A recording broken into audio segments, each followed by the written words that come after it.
Communication is not what you speak but what others understand అంటారు. మనం మాట్లాడేది కాదు, అవతల వాళ్ళు అర్థం చేసుకునేది. అలా అర్థం చేసుకునే విధంగా మనం మాట్లాడగలిగేటట్లుగా మనం ప్రాక్టీస్ చేయాలి. దానికోసం వినండి. బాగా మాట్లాడేటువంటి టీచర్స్ మాట్లాడేటప్పుడు వినండి. ఇంట్లో వాళ్ళ అమ్మా నాన్న ఎంత చక్కగా మాట్లాడతారో వినండి. అందుకంటే స్పీకర్స్ కొంతమంది మాట్లాడుతుంటారు, వాళ్ళు మాట్లాడేటప్పుడు వినండి. ఎంత చక్కగా వాళ్ళు కమ్యూనికేట్ చేస్తున్నారో అలాంటి స్కిల్స్ని మీరు అడాప్ట్ చేసుకోండి. స్కిల్స్ ఉంటే కనుక మనం ఎక్కడున్నా కూడా, ఈవెన్ ఇప్పుడు సాఫ్ట్వేర్ రంగంలో ఉన్నటువంటి చాలామంది కూడా తక్కువ జీతంతోనే ఇంకా పనిచేస్తున్నారు. Because of lacking skills. వాళ్ళ స్కిల్స్ ఇంకా తక్కువగా ఉండడం.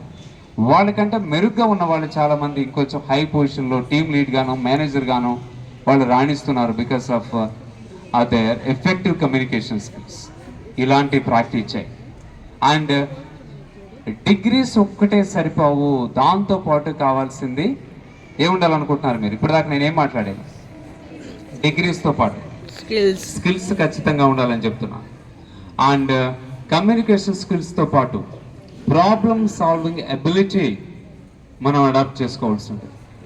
సమస్యలైనా ఎక్కడైనా ఉంటాయి, దాన్ని సాల్వ్ చేయగలిగేటువంటి ఎబిలిటీస్ మనకు ఉండాలి. Stop complaining and stop complimenting అంటాను నేను. మనం ఆల్రెడీ కంప్లైంట్స్ ఉంటే ప్రాబ్లమ్స్ క్రియేట్ చేస్తూ పోకండి. కంప్లైంట్ చేసేటువంటి అలవాటు ఉంటే మానేయండి. ఏదైనా చిన్నది ఎవరైనా సరిగ్గా చేసినా కూడా వాళ్ళని కాంప్లిమెంట్ చేసేటువంటి ఒక హ్యాబిట్ని ఇన్కల్కేట్ చేసుకోండి, అభివృద్ధి చేసుకోండి. అండ్ దెన్ ఎమోషనల్ ఇంటెలిజెన్స్ని కలిగి ఉండండి. ఎమోషనల్ ఇంటెలిజెన్స్ అంటే ఏంటి? మన కోపతాపాలను మన కంట్రోల్లో ఉండాలి, మన ఓవర్ ఎక్సైట్మెంట్ మన కంట్రోల్లో ఉండాలి, యాంగర్ మన కంట్రోల్లో ఉండాలి. ఎప్పుడు ఎక్కడ ఎలా ఎంత మాట్లాడాలో, ఎంత ఎమోషనల్ ఫీల్ అవ్వాలో అది కంట్రోల్ చేసుకోగలగాలి. That is called emotional intelligence. అలాంటిది ప్రాక్టీస్ చేయండి. అండ్ దెన్ ఇక్కడ ఎంతమంది టాలెంటెడ్ అని అనుకుంటున్నారు? చేతులు ఎత్తండి. How many of you feel that you are talented? Please raise చేయండి. టాలెంటెడ్ అనుకున్న వాళ్ళందరూ కూడా థ్యాంక్స్ ఫర్ రైజింగ్. పిలిచండి. యావరేజ్ అనుకున్న వాళ్ళు చేతులు ఎత్తండి. How many of you feel that you are average? ఆ చివరి కూడా చేతులు వేస్తున్నాయి. Thanks for raising hands. ఇంకా గుడ్. ఇప్పుడు మిగతా వాళ్ళు ఏ కేటగిరీకి వస్తారంటే, your scared about your future. నేను అంత టాలెంటెడ్ కాదు సార్, యావరేజ్ కాదు, నా ఫ్యూచర్ గురించి నాకు భయం ఉంది అనేవాళ్ళు మిగతా వాళ్ళు ఉంటారు. బట్ ఇక్కడ కేర్, మీ ఫ్యూచర్ గురించి మీకున్నటువంటి జాగ్రత్త. ఎవరు తక్కువ కాదంటున్నాను. టాలెంటెడ్ కూడా కొన్నిసార్లు నేను పర్లేదు అని అనుకున్న వాళ్ళు ఆగిపోవచ్చేమో, కానీ స్కిల్స్ తోటి హార్డ్ వర్క్ చేసేవాళ్ళు యావరేజ్ ఉన్నా బిలో యావరేజ్ ఉన్నా వాళ్ళు సాధించి చూపించారు. ఒకసారి రిజల్ట్స్ అనౌన్స్ చేసిన సందర్భంలో sponsored his 10th class SSC examination with ordinary marks. సాధారణమైన మార్కులతో పాస్ అయినటువంటి ఒక ఐఏఎస్, ఇది 10th క్లాస్ లో చెప్తున్నా నేను. ఆ తర్వాత లైఫ్ లో ఆయన ఎంత ఎక్సెల్ అయ్యాడు, ఎంత ప్రూవ్ చేశాడని చెప్పడానికి. Hard worker with skills, with persistence, with consistence ఎప్పుడు కూడా సక్సెస్ అవుతాడు. టాలెంట్ అని చేయని వాళ్ళు గుర్తుపెట్టుకోండి, హార్డ్ వర్క్ జోడించండి, ఖచ్చితంగా మీరు విజయం సాధిస్తారు. మీరు యావరేజ్ అని చేతులు ఎత్తిన వాళ్ళు don't worry, at least you are there, యావరేజ్లో ఉన్నారు. అక్కడి నుంచి మీకు యాడ్ ఆన్ అడ్వాంటేజ్. ఇంకా మీరు ఎంత ఎఫర్ట్ పెడితే, హార్డ్ వర్క్ చేస్తే, ఇక స్కిల్స్ యాడ్ చేస్తే ఎప్పుడు కూడా యావరేజ్ ఉన్న వాళ్ళు ఎప్పుడు కూడా ప్రూవ్ చేస్తున్నారు. దెన్ మిగతా వాళ్ళు చేతులు ఎత్తడానికి భయపడ్డ వాళ్ళు ఉన్నారు చూడండి, మీరు ఎవరికీ తక్కువ కాదు. వీళ్ళిద్దరిని కూడా మించిపోయేటువంటి పరిస్థితి ఉంటుంది. ఎప్పుడు కన్సిస్టెంట్గా మీ హార్డ్ వర్క్ మీరు కొనసాగిస్తూ ఆ కన్సిస్టెన్సీని మెయింటైన్ చేస్తే, స్కిల్స్ యాడ్ చేయండి, అద్భుతంగా మీరు రాణిస్తారు. అండ్ దెన్ ఒక స్టూడెంట్ స్టోరీ చెప్తాను. Sir I want to be successful అని ఒక స్టూడెంట్ నా దగ్గరికి వచ్చాడు. తనకు ముందు నేను చెప్పినటువంటి మాట, first be disciplined. And then be skillful. ముందు డిసిప్లైన్డ్గా ఉండు, స్కిల్ఫుల్గా ఉండు, అండ్ బీ కన్సిస్టెంట్. నీ యొక్క నిలకడగా ఉండు. ఆటోమేటిక్గా నువ్వు సక్సెస్ వెనుక వెళ్ళాల్సిన అవసరం లేదు, సక్సెస్ విల్ ఫాలో యూ అని చెప్పాను. సో నేను మళ్ళీ చెప్తున్నాను, నిలకడను అలాగే కొనసాగించండి. ఎక్కడ నిరాశ చెంది డ్రాప్ అవుట్ కావద్దు. Till you get settled in your lifes, in your careers.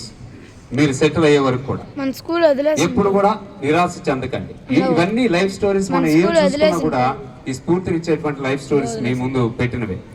Stephen Hawking కంటే కష్టాలు ఉన్నాయా మనకు? సుధా చంద్రన్ కంటే ఇబ్బందులు ఉన్నాయా మనకు? హెలెన్ కెల్లర్ కంటే ఇబ్బందులు మనకు? నిక్ విజయసిక్ కంటే మనకు అంతకంటే ఏమైనా ఇబ్బందులు ఉన్నాయా? వీళ్ళందరూ కూడా ప్రతికూల పరిస్థితుల్లో లైఫ్లో వాళ్ళేంటో ప్రపంచానికి తెలియజేసిన వాళ్ళు. We are fortunate enough, we have everything. అదృష్టవంతులం. కాలు, చెయ్యి, కంటి చూపు అన్ని సక్రమంగా ఉన్నాయి. మనం స్వతహాగా నడుచుకొని వెళ్ళగలం, ఏదన్నా శారీరకంగా చేయగలం, ఇంకా ఇతరులకు సహాయం చేసే పరిస్థితుల్లో ఉన్నాం. ఇతరులకి ఇంకా మనం సపోర్టివ్గా ఉండగలిగేటువంటి పరిస్థితుల్లో ఉన్నాం. Don't be disappointed. మీరు డిసప్పాయింట్ కావద్దు. అండ్ నెవర్ గివ్ అప్ అనేది నేను చెప్తున్నాను. మీ డ్రీమ్స్ ఏవైతే ఉన్నాయో, మీరు ఏమైతే పెట్టుకున్నారో వాటికి హార్డ్ వర్క్ జోడించండి. Be discipline, be consistent. ఆ నిలకడతోనే మీరు ముందుకు సాగుతూ పోండి. డిసిప్లైన్డ్గా ఉండండి. మీరు ఎదిగిన తర్వాత ఎంత ఒదుగుంటారో అప్పుడు మీరు ఇంకా అంత సక్సెస్ఫుల్ అయినట్టు. ఎదిగిన తర్వాత కూడా అదే నిజమైనటువంటి విజయం. సో అది మళ్ళీ గుర్తు చేస్తున్నాను, it's not a destination, it's a journey. Success అనేది ఫైనల్గా ఒక 2 మాటలు మీ ముందు పెట్టి తర్వాత నేను క్లోజ్ చేస్తాను.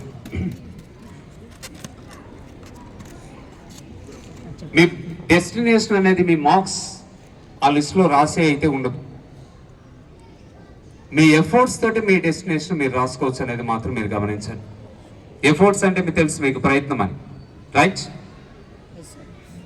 మీరు ఎంత ఆనెస్ట్గా మీ ఎఫర్ట్ పెడతారో మీరు ఎంచుకున్నటువంటి రంగంలో, ఈ రోజు మీరు చూపించినటువంటి ఇక్కడ ఈ ఎక్స్‌ఇంజనీర్స్ గా, పోలీస్ ఆఫీసర్స్ గా ఏ అయితే మీరు కలలు కన్నారో, ఆ డ్రెస్ వేసుకుని డ్రెస్ కోడ్ తోటి మీరు ఎంత ఎక్సైట్మెంట్ తోటి మీరు చెప్పారో మీ కెరీర్ గురించి, ఆ పొజిషన్, ఆ రోజు మీ టేబుల్ ఎలా ఉండబోతుంది, మీ ఛాంబర్ ఎలా ఉండబోతుంది, మీరు ఏ విధంగా మాట్లాడబోతుంది, ఇవన్నీ కూడా just you can imagine just by closing your eyes. కళ్ళు మూసుకొని ఒకసారి ఊహించుకోండి ఎలా ఉంటుందని. ఒక 7-8 ఇయర్స్ తర్వాత మీ కెరీర్ ఎలా ఉండబోతుంది, లేదా 8-9 ఇయర్స్ తర్వాత ఎలా ఉండబోతుందని అక్కడి నుంచి ఒక్కొక్క సంవత్సరం వెనక్కి ఊహించుకోండి. తర్వాత ఆ నెక్స్ట్ ఇయర్ నేనేం చేయాలి, దాని ముందు సంవత్సరం నేనేం చేయాలి, దాని ముందు సంవత్సరం ఏం చేయాలి, అట్ లాస్ట్ ఈ సంవత్సరం నేనేం చేయాలి ఆ పొజిషన్కి రీచ్ కావాలంటే అని మీరు అలాగే స్టెప్ బై స్టెప్ కనుక మీరు దాటుకుంటూ వెళుతుంటే కనుక మీరు అనుకున్నటువంటి కెరీర్లో, మీరు అనుకున్నటువంటి పొజిషన్లో మీరు రీచ్ అవ్వగలుగుతారు. ఒక క్లూ ఏంటంటే, ఇప్పుడు ఉన్నటువంటి ఫోటో తీసి మీరు పెట్టుకున్నా కూడా మీరు డాక్టర్ అయిన తర్వాత ఎలా ఉంటారో, జస్ట్ డ్రెస్అప్ అయిన తర్వాత మీరు ఫోటో తీసి అయితే తగిలించేసి పెట్టేసుకోండి మీ ఇంట్లో. డాక్టర్ అని ఒక లేబుల్ రాసి తగిలించేసి పెట్టేసుకోండి. For example Anusha, doctor Anusha fixed. నేను ఇదే చెప్తాను కెరీర్ గైడెన్స్ గురించి నా దగ్గరికి వచ్చిన వాళ్ళలో. చాలా మంది చెప్తారు, సార్ నేను దేంట్లో అంటే ఏదైతే బాగుంటుంది సార్ రాణించడానికి అని అంటారు. కానీ మీకు ఏది సూటబుల్ అని అడిగారు. డిఫరెంట్ ఇంటెలిజెన్సెస్ మనకు ఉంటాయి. Logical intelligence, musical intelligence, artistic intelligence, interpersonal intelligence, intrapersonal intelligence, body intelligence, different ఇంటెలిజెన్సెస్లో మనకు తెలియకుండానే ఆ ఇంటెలిజెన్స్లో మనం అడుగుపెట్టి ఆ ఇంటెలిజెన్స్ మనకు ఉందంటే దాంట్లో తెలియకుండా ఎఫర్ట్లెస్గా రాణించేయడం జరుగుతుంది. చాలా సులభం అవుతుంది. అది మీ టీచర్స్ గెస్ట్ చేయగలుగుతారు, మీ పేరెంట్స్ గెస్ట్ చేయగలుగుతారు, మీ మెంటర్స్ గెస్ట్ చేయగలుగుతారు, మీ కోచ్ గెస్ట్ చేయగలుగుతారు, ఈజీగా మీకు చెప్పగలుగుతారు. This is called level of aspiration. అంటే మనకు కేవలం ఆ ఆస్పిరేషన్ ఉండడమే కాదు, దాన్ని రీచ్ అవ్వడానికి మన దగ్గర ఉన్నటువంటి ఇంటెలిజెన్స్ మ్యాచ్ అవుతుందా, ఆ అబిలిటీతో పాటు యాప్టిట్యూడ్ ఉందా, ఇది ఒకసారి మనం డిసైడ్ చేసుకున్న తర్వాత కంప్లీట్ ఎఫర్ట్స్ పెట్టి మనం ముందుకు వెళ్ళిపోవడానికి, రాణించడానికి చాలా బాగుంటుంది. ఫ్యూచర్ మీకోసం ఎదురు చూస్తుంది. ఇంత మంచి యూత్ ఉన్నటువంటి కంట్రీ భారతదేశం, మంచి యూత్ ఉన్నటువంటి కంట్రీ. సో చదువు ఎటువంటి పరిస్థితుల్లో ఆగిపోకుండా చూసుకోండి. నాకంటే ఇబ్బంది లేదు కదా. With 90% disability, wear there is a will there is 10th class ఒకసారి టీసీ చూస్తే నాకు ఒక్క ఆబ్సెంట్ కూడా లేదు. నా 10th టీసీ నేను గమనిస్తే నడిచి వెళ్ళడానికి 1/2 అవర్ పట్టేది. నేను వెనక్కి వేసుకున్నటువంటి నా స్కూల్ బ్యాగ్, నా బన్నీని తడిచి, షర్ట్ తడిచి, నా స్కూల్ బ్యాగ్లో ఉన్నటువంటి బ్యాక్ లేయర్ తడిచి, పుస్తకాలు తడవకుండా దాని వెనక ఒక ప్యాడ్ పెట్టుకునేవాడు. ఏది ఊరికే రాదు, కానీ నాకు ఫిజికల్గా మాత్రం ఇబ్బంది అయితే ఉంది. But I use to enjoy my studies. స్కూల్కే చెప్తున్నాను, కాలేజ్ అంటే ఇది ఏ ఫ్లోర్లో ఉంటుందో ఫ్లోర్ని దించలేము. ఒకసారి ఇంటర్మీడియట్ ఫస్ట్ ఇయర్ అంటే ఫస్ట్ ఫ్లోర్లో ఉంటుంది, సెకండ్ ఇయర్ అంటే సెకండ్ ఫ్లోర్లో ఉంటుంది. ఏమి ఎస్కలేటర్స్ ఇవన్నీ ఉండవు. ఐ మీన్ లిఫ్ట్లన్నీ ఉండేవి కాదు కదా. I study in government schools and government colleges. ఒకసారి ఆలోచించుకోండి, నన్ను గుర్తు చేసుకోండి. ఎక్కడన్నా మీకు ఆగిపోవాలని అనిపిస్తే 8th 9th క్లాస్ అప్పుడు కూడా మా అమ్మ సంకలో పెట్టుకొని వర్షపు నీళ్ళు వస్తే వర్షపు నీళ్ళలో నడుచుకుంటూ తీసుకెళ్ళిన రోజులు, కాళ్ళు అలా వేలాడుతున్నటువంటి రోజులు నాకు ఇప్పటికీ గుర్తున్నాయి. మా నాన్న సైకిల్ ఎక్కించుకున్న రోజులు నాకు ఇప్పటికీ గుర్తున్నాయి. స్కూల్కి ఒకసారి వెళ్తే స్కూల్కి మళ్ళీ ఇంటికి వచ్చే పరిస్థితి కాదు. Where there is a will there is a way అంటాను నేను. మనసు ఉంటే మార్గం ఉంటుంది. ఇక్కడ of course I cannot stand for a long period of time. I made my arrangements here. ఎక్కువసేపు నిలబడలేను, నేను అరేంజ్మెంట్స్ చేసుకున్నాను. ఎంతసేపు అయినా పర్లేదు, మాట్లాడచ్చు మీతో. మనసు ఉంటే మార్గం ఉంటుందంటారు. మీకు ఉండాల్సింది మనసే. There are alternatives. నడవలేము, క్రచెస్తో నడుస్తున్నాం. షార్ట్ సైట్ ఉంది, వేర్ మై స్పెక్టికల్స్. చెప్పులు వేసుకోలేను, ఇంకా అంతకంటే బెటర్గా షూస్ వేసుకున్నాను. పాసిబిలిటీస్ ఉన్నాయంటాను. 2 వీలర్ తోడలేను, దాన్ని మాడిఫై చేసుకుని 4 వీలర్గా నడుపుకుంటున్నాం. పాసిబిలిటీస్ ఉన్నాయి. దానికి ఎడ్యుకేషన్ అనేది ఇన్వెస్ట్మెంట్ అంటాం. మనం టైం పాస్కు చదవట్లేదు, మన లైఫ్లో సెటిల్ అవ్వడానికి, మనల్ని మనం ప్రూవ్ చేసుకోవడానికి. చాలా దగ్గర అడుగుతారు ఎందుకు చదువుకోవాలని అడిగితే చాలా రీజన్ చెప్తారు. రెస్పెక్ట్ ఇన్ ద సొసైటీ అంటారు, మన కాళ్ళ మీద నిలబడడానికి అంటారు, టు మేక్ అవర్ లైవ్లీహుడ్ అంటారు. చాలా కారణాలు ఉన్నాయి. ఇక్కడ ఎంతమంది ఉన్నారు అన్ని కారణాలు చెప్పగలుగుతారు. అలాంటప్పుడు స్టడీస్ మాత్రం అస్సలు వదిలిపెట్టకండి. అండ్ నాకు అవకాశం ఇచ్చినటువంటి, ఇన్వైట్ చేసినటువంటి ఏమో గారికి, ఇక్కడ చేసినటువంటి ఎంపీసీ గారికి, మిగతా అందరి ప్రముఖులకి ధన్యవాదాలు తెలియజేస్తూ, ఇప్పటి వరకు పేషెంట్గా ఉన్నటువంటి విద్యార్థులకి, అలాగే ఉన్నటువంటి తల్లిదండ్రులకి